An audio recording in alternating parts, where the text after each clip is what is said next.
É mais pelo povo do que pela geografia. Eu acredito, cara. Porque o povo, se tem uma cultura de fome, Deus responde, cara, com fogo.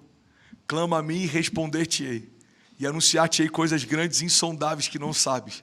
Quando um povo clama, quando o povo se move, quando tem expectativa, Atos 2, mano, estavam todos reunidos num só lugar. De repente. Então aquela geografia é afetada. Por quê? Porque um povo se reuniu naquele lugar, e aquele lugar experimentou avivamento, cara. Então, em Miami, eu sempre profetizei o avivamento de Miami, o avivamento de Miami. E, de fato, a gente viveu um avivamento. Mas você citou algo sobre Atos 2, que muitos até poderiam levantar a tese de falar assim, não, mas Jesus falou para eles ficarem em Jerusalém. Sim. Ou seja, Jesus apontou um lugar geográfico. Porque eles estavam em Barcelona? Eles apontou um lugar geográfico. Eles estavam em Barcelona? Não. Porque talvez se tivesse, Jesus poderia falar, fiquem em Barcelona, até que venha sobre vós revestimento de poder, e aí então vocês vão. O que eu quero Só que, deixa eu terminar, eu não queria te refutar. Perdão. Queria colaborar com a Queria sua fala. sim, podem brigar. A carinha dele, tipo assim, tô querendo levantar a tua bola, você veio me cortando? Querendo te ajudar, pô. Perdão, cara. Tô te tocando a bola, tô tocando pra fora, meu. Quero tretas teológicas. Não, mas assim, é muito louco, porque o dia que eu estive no cenáculo, você já foi lá? Na viagem que a gente foi, não foi no cenáculo. Eu acho que a gente não passou, né? Não passou. Eu estive no cenáculo, e aí, tipo assim, cara, fala assim, ó, aqui é o cenáculo, aqui é o lugar onde em Atos 2 o Espírito Santo desceu. E aí, tipo assim, eu, mó questionadorzaço, assim. Eu já levantei a mão, ela falou assim, não, foi aqui sim, Bruno. Eu falei assim, mas o que garante? Bravo, não queria que fosse. O que garante? Queria refutar. Ela falou assim, o que garante é o que está embaixo. A palavra cenáculo significa andar de cima. E o que tem no andar de baixo respalda a ideia de que foi aqui em cima. O que foi? Eu falei, o que tem no andar de baixo? Ela falou assim, está o túmulo de Davi. Eu falei, quê? Uau. O túmulo de Davi. E a primeira vez que eu pisei em Israel, o que ficava gritando dentro de mim, assim, eu pisei o pé, a única coisa que ficava gritando dentro de mim era uma palavra do Gregório McNutt, que ele falava sobre os ossos de Eliseu ainda vivem. E eu estava com isso dentro de mim, os ossos de Eliseu ainda vivem. Aí, quando ela falou assim, o corpo de Davi está ali embaixo, fez todo sentido. Eu falei, caraca, peraí. Davi foi o primeiro homem que pensou a adoração 24 horas. Não é à toa que, no 40º dia da ressurreição, Jesus ascende ao céu, as pessoas se reúnem, só que só no dia de Pentecoste, cumprindo 50 dias. Ou seja, se eles se reuniram no 40º dia, mas só no 50º nós ouvimos que, de repente, ouviu-se do céu um som e o Espírito Santo veio, significa que as 500 pessoas que foram convidadas para estar naquele lugar, elas ficaram mais de 10 dias, 24 horas adorando. Porque embaixo daquele lugar já estava o corpo do homem que tinha pensado a adoração 24 horas. Muito forte. Ou seja, não ia acontecer do dia para a noite. Muito forte. E aí traz ainda mais a questão de até que ponto é geográfico ou até que ponto também isso fala também de pessoas. Se o corpo dele tivesse sido enterrado quilômetros depois, será que talvez não teria acontecido isso quilômetros depois? Então, assim, agora, como eu falei, eu acredito que não é determinante sempre, mas em alguns casos sim.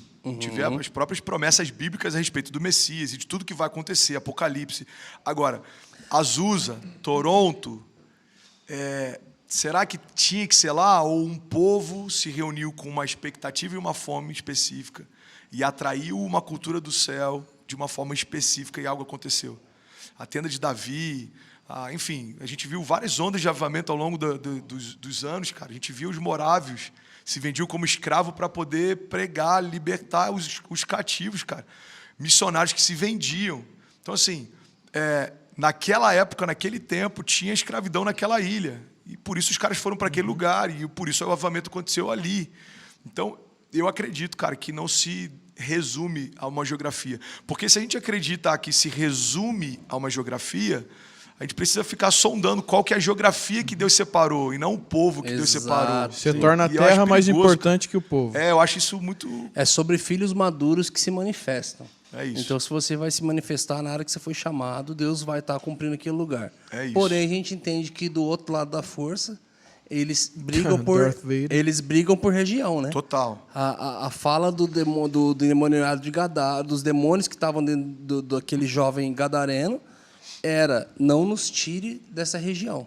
É isso. Então, e aí Deus vem e levanta o próprio cara e fala assim: então você agora vai ser um rebento nessa região. E esse é o ponto, Brunão. Assim como a gente se reúne em um lugar para manifestar a cultura do céu, cara, o inferno também estabelece em alguns lugares, cara, altares. Então, eu acredito, sem dúvida alguma, assim, na minha perspectiva, de que existem algumas coisas que são geográficas, resistências geográficas. Se a gente for entrar nessa questão de mapeamento espiritual, geografia... Mas por uma questão de guerra espiritual. Agora, mesmo. eu acredito que em qualquer lugar que um povo se reunir e quiser estabelecer um altar de adoração, a presença de Deus vai se manifestar. Sim. Ponto. A gente pega Abraão, por exemplo, cara. Você escolhe qualquer lugar. Para onde eu for vai ser abençoado. Por quê? Porque eu carrego a bênção, cara. A aliança de Deus é o que faz com que qualquer lugar que eu pise seja revelado os frutos dessa aliança. Então o lugar se torna um lugar de paz. Por quê? Porque eu carrego a paz que excede o entendimento. O lugar se torna frutífero. Por quê? Porque isso é quem Deus é, e a partir do momento que eu sou um com Ele, isso é quem eu sou, cara. Não tem como ser diferente disso, entende? Então eu acredito nisso, cara. Essa é a forma como eu enxergo. Mas uma coisa interessante sobre o avivamento é que, estudando a história dos avivamentos, a gente sempre vai falar: avivamento do País de Gales. Quem? Evan Roberts. Das Ilhas Fiji. Quem? Vai falar o nome de quem foi. Não lembro o nome dele agora. De onde você assimila que aconteceu, você aprende que aconteceu algo, você assimila com quem foi o precursor. O precursor, o pavio daquilo lá. E a coisa mais interessante sobre as palavras que têm sido liberadas sobre o Brasil há anos e sobre o último avivamento, a última onda que ia tocar a terra, é que dessa vez não vai ter um nome, né? Um nome. Dessa vez não vai ter um indivíduo específico, não vai ser a igreja X ou o ministério X. Ou, não, vão ter pessoas que vão estar participando daquilo que o senhor está fazendo. E isso é muito louco, porque um dia eu perguntei para o Marco Schubert sobre...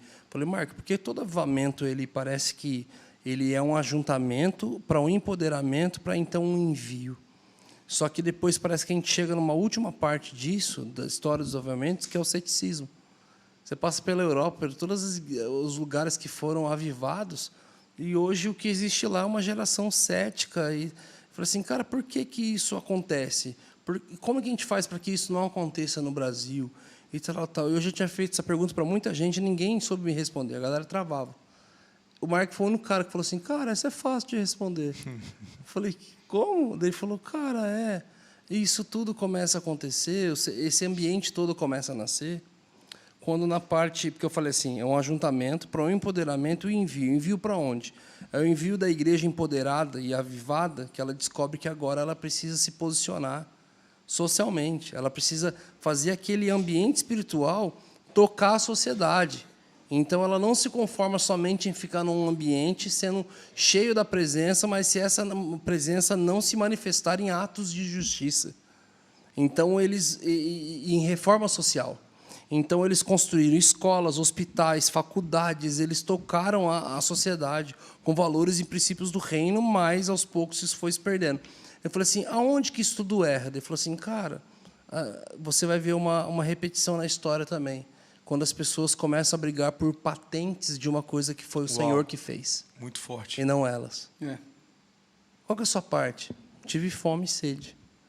Muito forte. Tive fome e sede. Cara, e eu aí até ouso dizer que... passa a sua fome e sede para... Não, foi por causa da gente que aconteceu. Muito forte.